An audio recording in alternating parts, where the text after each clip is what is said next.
The government has moved to reclaim grabbed forest land within the Ngong forest in Kajiado County. The land, worth more than 100 million shillings, had been illegally hived off from the forest by a private developer who was in the process of putting up structures on the 3-acre piece of land. The Ministry of Environment and Forestry says it is moving to court to sue the grabber and all ministry employees who have colluded with him to rob the public of their gazetted forest land. We get more from our very own Brenda Wanga. The vast canopy that is Ngong Forest in Kajiado County stretches as far as the eye can see. But that foliage is broken suddenly as one approaches the Mpakasi stand of the forest. A recently constructed concrete fence separates the rest of the forest from a swath of recently cleared land. This is the over 3-acre piece of land that was grabbed mid this year. The land was hived off the forest and the new fence erected, denoting new land ownership. This is one of the incidents of land grabbing that shocked the neighboring community here, who raised the red flag with the authorities.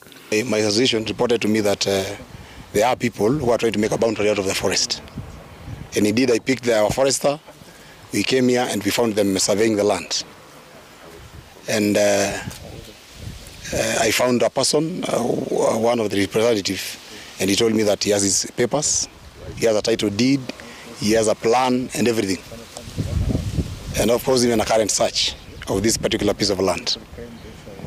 And they said they have done a due diligence from Kenya Forest Service. Papers seen by Citizen TV showed that a Geoffrey Tenai had been issued with a title deed to the piece of land with clearance from the Department of Forestry. But the government maintains that the land remains a property of government. We are going for those grabbers of forest land. Anybody who is inside the forest, anybody who intends to go into the forest, anybody who has a plan, you better just dismantle that plan, because you're not going to allow anybody to go into the forest and carry out any activity that is contrary to the conservation agenda. So anybody, we are coming for anybody who is in the forest. We have done all the investigations, and the indications are that this is government land. This is gazetted forest, and we are taking it back. And we are also taking him to court for the damage that he has done here. As you can see, he has cut a lot of trees here. Also for the loss and opportunities that he has exposed Kenyans to. The Ministry of Environment says the land grab in Kibiku could have involved government officials. Indeed, some of the documents supporting the hiving off of the land appear to have emanated from the Department of Forestry. Of course, for this to happen, it has some collusion with some people within our department, especially in the survey unit. And of course, we will deal with them accordingly.